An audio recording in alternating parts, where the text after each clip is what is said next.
It's the ship that did the Kessel Run in. Spoilers! Welcome to the channel, I'm Hayes, I talk movies all day, so subscribe right now if you want to be entertained. And today, I want to talk about Solo, a Star Wars story, the second Disney Star Wars spin-off movie that tells the tale of everyone's favorite first shooter. So how this works is I'm going to go through the movie, point out all the reasons I can find as to why it's trash, and then at the end, drop a few final thoughts. So the movie starts off with making you read. Ugh. Well, at least it's not as much as the other Star Wars movies. Actually, wait a minute. Yo, why is this text still going? And how they got all these words and absolutely nothing useful? Also, they call her the foul Lady Proxima because she takes runaways and forces them into a life of crime in exchange for shelter and protection. But how is she foul when she's giving them shelter and protection? I'm guessing they didn't have any shelter or protection in the place they were running away from. And besides, they do kind of seem to be enjoying it. That's what I stole! Proxima will give me an extra portion for this! Nope, I think she's gonna give that extra portion to me. Hey, give it back! Also, it's a lawless time. What else you gonna do? Anyway, we now get introduced to the foul Han as he steals a speeder to escape from some place where probably nothing good just happened. Now it turns out Han is working for Lady Proxima and tries to double cross her so he can escape Corellia with qi'ra. But here's the thing, apparently Lady Proxima is allergic to light, so has no one thought of smashing the windows before? Furthermore, why would Lady Proxima have smashable windows in her lair knowing she's allergic to light? Are you dumb? Also, I swear, Han goes through a lot of unnecessary trouble for what seems like a simple thing. I mean, Han wants to escape and needs coax him so he can buy his way out, right? But instead of trying to double cross Lady Proxima, wouldn't it have been better to complete the deal and then steal the coaxium from Proxima later when there's less guards around? Or, if that is indeed harder, then wouldn't it have been a better idea to meet qi'ra somewhere outside of Proxima's proximity? Like, bro, going back to the boss's lair, which is surrounded by the boss's guards, is the worst place you can meet up if you're planning on stitching up the boss. So not only did the foul Han steal a hat from a child, the parents of the child said nothing, and they definitely would have seen it. After 41 years, we finally know the origins of Han's last name. I don't have people.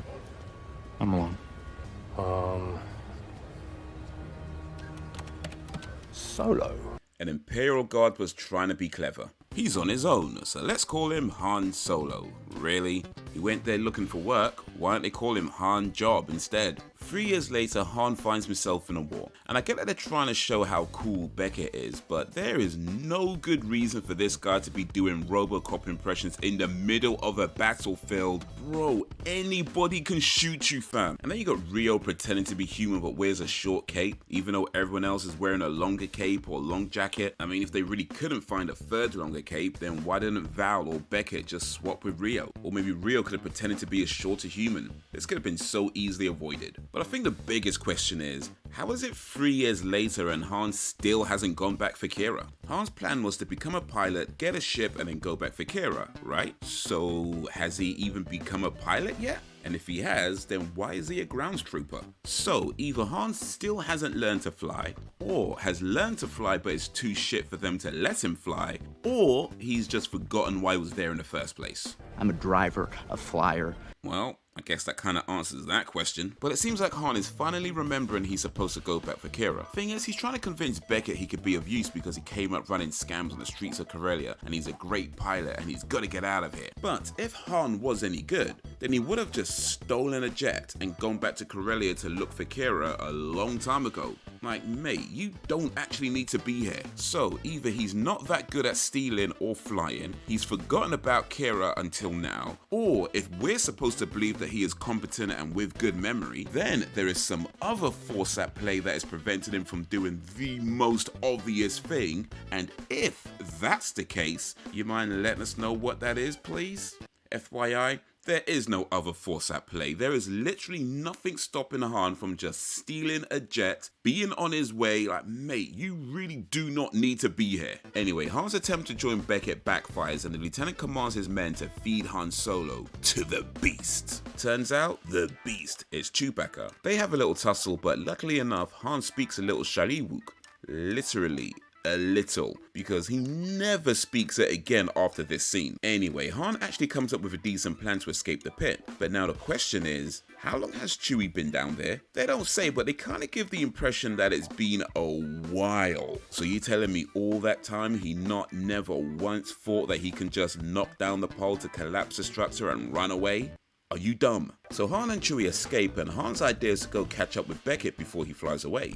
Why? I mean, I guess there's not a lot of options to get out, but why would your first thought be to go back to the very same person that turned you in the first place? Also, turns out Rio's head was not in the helmet. So first of all, how did he see where he was going? And B, how did he turn his head? Chewie gets in the shower with Han, and Han says, we couldn't have done this maybe like one at a time? Now I ain't no fancy flyboy, but considering they're on a relatively small flight craft, water supply is most likely very limited. Plus that shower is clearly designed for multiple people to use at once, so no, they couldn't have done this maybe like one at a time. Now that said, Chewie didn't have to stand that close to him, like that is kinda weird. Han tells Chewie that he's got them a sweet deal, a chance to make some real money, and then they can be free, which sounds great, but at this point, Han hasn't actually asked Chewie what he's trying to do, so has no real idea if that deal would be beneficial to Chewie or not. Matter of fact, at this point, Han hasn't even asked for Chewie's name yet, and when Chewie tells him his name is Chewbacca, first thing Han says is, you're gonna need a nickname, cause I ain't saying that every time. And of course, nothing wrong with having a nickname, but still, that was kinda rude, especially considering at this point, Han and Chewie are not planning on being in each other's lives for much longer. Beckett asks Han if he and Chewie are morons, and Han says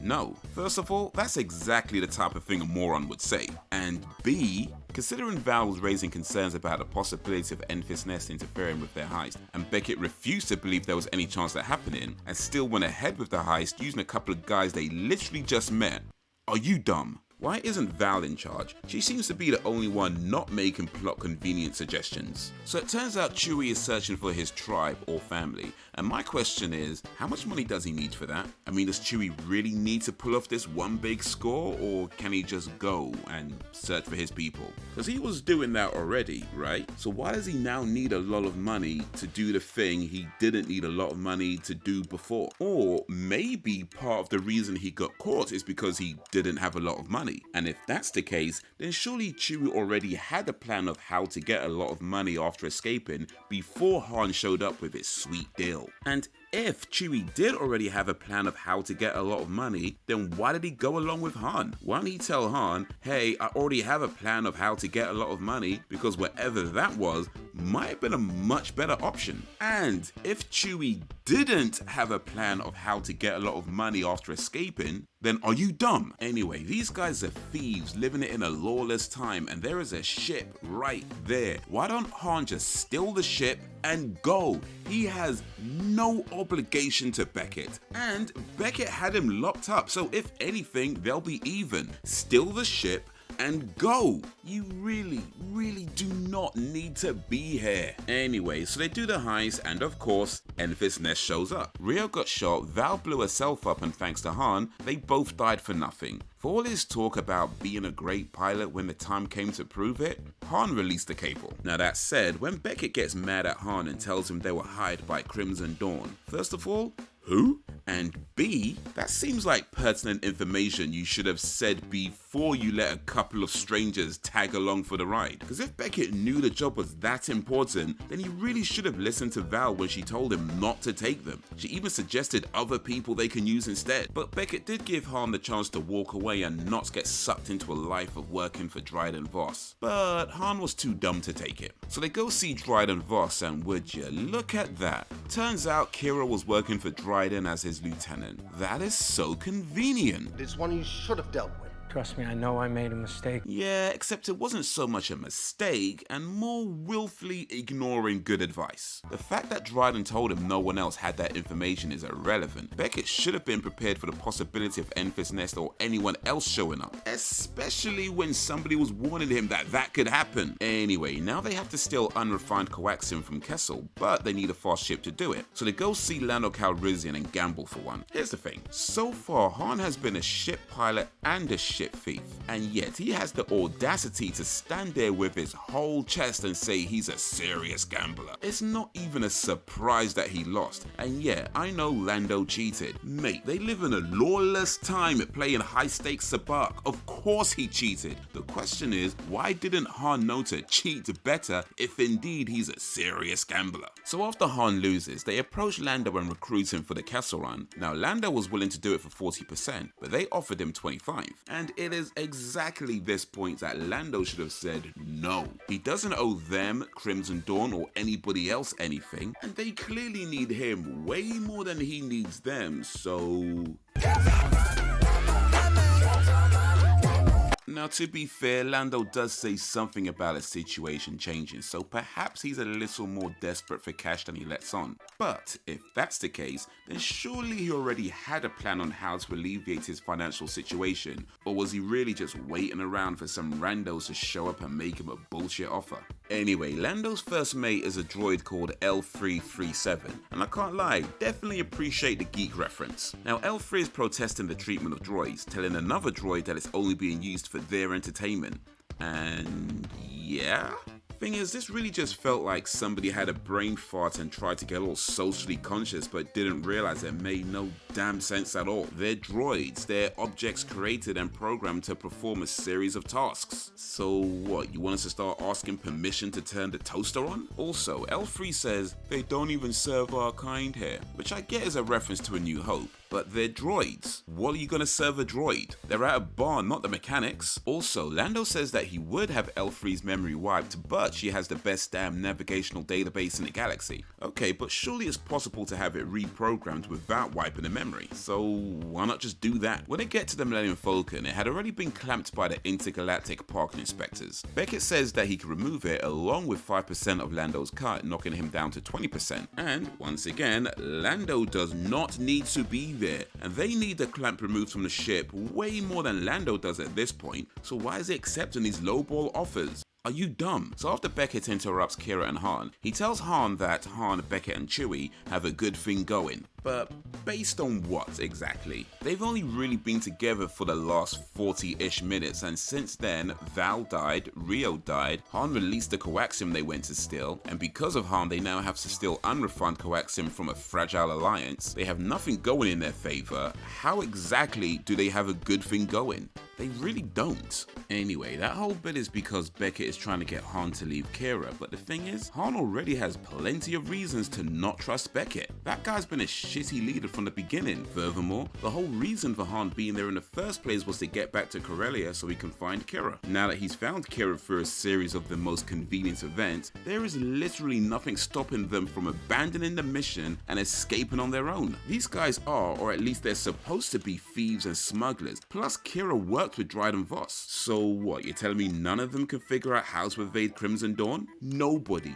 Absolutely nobody needs to be there. Remember how in episode 6, Leia pretended to be a bounty hunter that captured Chewbacca but never put any restraints on his hands or feet? The fact that they did that exact same thing before, but that time they shackled his hands and feet, makes that bit in episode 6 look even more stupid. Also, these restraining bolts they put on droids to make them more compliant, why do they put them in places where they can easily be removed? And instead of using restraining bolts, why not just have their memories wiped and reprogrammed? So Chewie abandoned the mission to help the Wookiees, and finally somebody did something that actually makes sense. But why does this Wookiee look like they stole an old costume from the 2001 A Space Odyssey archive? Anyway, during this whole scene there's a bunch of crooks doing crooked things, lying, thieving, killing. But here's the thing, they were supposed to do this job without anyone knowing they were sent by Dryden Voss to protect the fragile alliance. But since Qi'ra and Beckett work so closely with Voss, it's not unthinkable that their faces are already known. These guys really aren't that good at their job. Furthermore, in this lawless time, coaxium seems to be very valuable, yet it's relatively easy to steal. I mean, the train job only went south because Enfys Nest showed up, the train itself had the most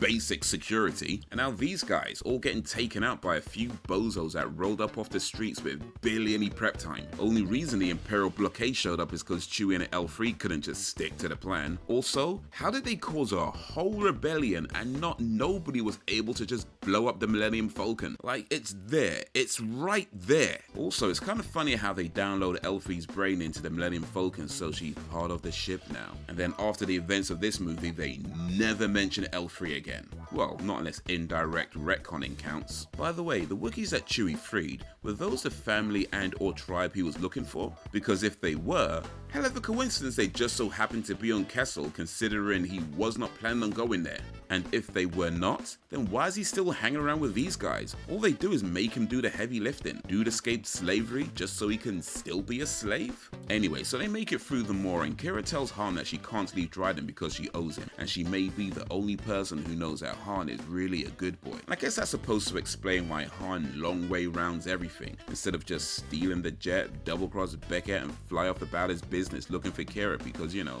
he's really a good guy. But here's the thing, Han had no problem stealing the speeder, no problem trying to double cross Proxima, no problem stealing coaxium twice, and no problem killing people who were just doing their job trying to protect the coaxium that he came to steal. So no, he is not a good guy, he just sucks at being a bad guy. I ain't mad at Lando for flying off when Enfys Nest showed up. He has no obligation to them, plus they're underpaying him, so why risk getting himself killed for their problems? And he never needed to be there in the first place. All he got for his efforts was undercut, damaged ship, no robot, and shot in the arm, so yeah, leave. Anyway, all it took was for Enfys Nest to take off her mask and give one speech, and now Han is ready to double cross Dryden. Man's a dickhead, I swear down. Not even gonna question if Enfys Nest is lying or not, and even if she is telling the truth, so what? Han made a life or death deal with Dryden Voss, and surely he must have known that Dryden wasn't planning on building schools and nurseries with the coaxium. So why now, after everything at this point in the movie, bearing in mind that you don't need to be there, are you gonna insert yourself into a conflict that doesn't concern you? Are you dumb? Can't lie though, this scene has Han finally doing something clever by realizing Beckett was going to double cross him. But here's the thing, they still could have left the real coaxium with Enfys Nest, since Enfys Nest was going to set up an ambush on Dryden's boys anyway. Because with Han having the real coaxium, that means Enfys Nest has to extend a lot of trust to Han that he's going to come back and return it. And considering everything that's happened so far, why would you do that? I mean, yeah, whatever, it worked out this time, but are you dumb? And I ain't mad at Beckett for double crossing them. He made what he thought was the best play for himself. But why is Chewie taking orders from Beckett? Gun or no gun? The Wookiee wins. So Qi'ra kills Dryden but lies to the big bad Darth Maul and tells him that Beckett did it. Actually, I guess he's not Darth Maul anymore. I mean, he's kind of been sidelined for a while, so maybe he's more like Draft Maul. Anyway, Maul Cop tells Qi'ra to come link him so they can decide what to do with Beckett. There was nothing stopping them from deciding there, but whatever. Han kills Beckett, so that craps all over Maul's plans. But I guess after this, Han just forgets about Qi'ra. Dude spent this whole movie doing all kinds of nonsense so he can get back to her, and when she flies away after killing Voss, Han never mentions her again. And before somebody's all like, well, actually, in the Star Wars books, they have an encounter. Nobody reads Star Wars books, fam.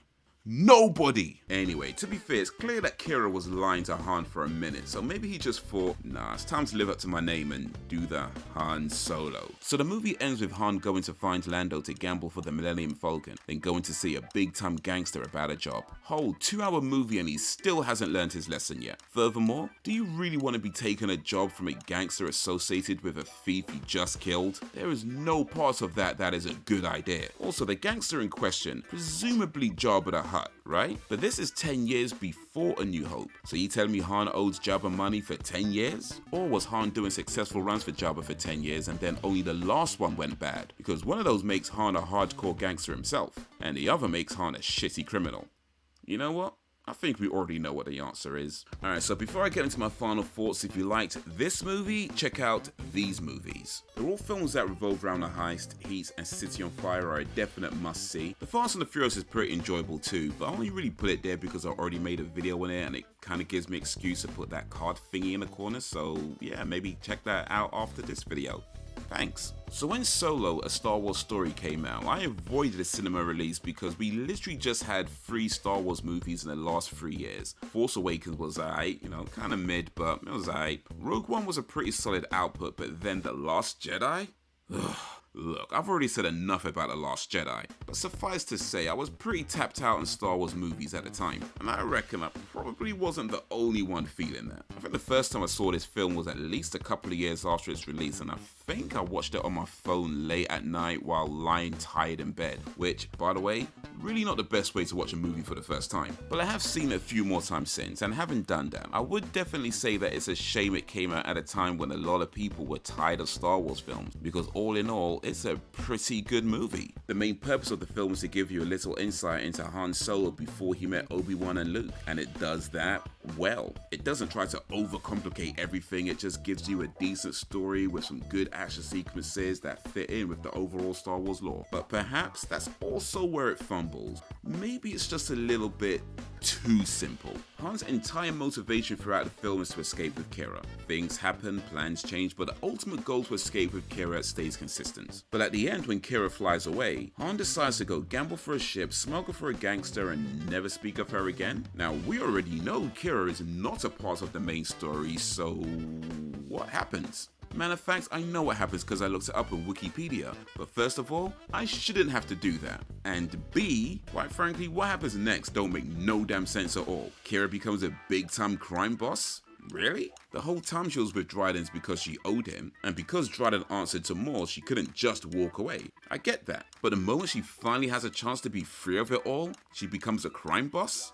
Are you dumb? But anyway, I'm getting sidetracked. The point is, if Qi'ra is to become a crime boss, I feel like that's something that should be in the movie. Or at the very least, there should be some kind of hint or implication that Qi'ra isn't just acting under duress and has her own ulterior motives. But nothing in the movie suggests that. The closest we get is Dryden Voss telling Han that Qi'ra has done things you can't imagine or whatever, and that means nothing considering it's coming from Dryden Voss. So by the time the film ends, it looks like Han just very quickly decided to forget about the same woman he's been simping over for the last 2 hours, which, to be fair, not a bad thing, but it's just so out of nowhere. And let's not forget, literally none of this needed to happen. Dude could have just stole a ship and left. Had he done that, he would have found out much sooner that Qi'ra belongs to the streets. But anyway, it's a decent enough film, definitely one of the better Disney Star Wars films. Although, that's not exactly saying much. It just feels like it's trying to tell a grown-up story to kids. You know, kinda like it's pulling punches to keep that PG rating. So in the end, we're just gonna ignore the fact that Han spends the movie lying, killing, and stealing just so he can get some pussy. And when he finally realized Qi'ra ain't never gonna let him hit it, he don't care about her no more. But that's what I think of Solo, a Star Wars story. What do you think of Solo, a Star Wars story? Let me know down below, and while you're there, be sure to like, subscribe, and drop a suggestion if you don't mind.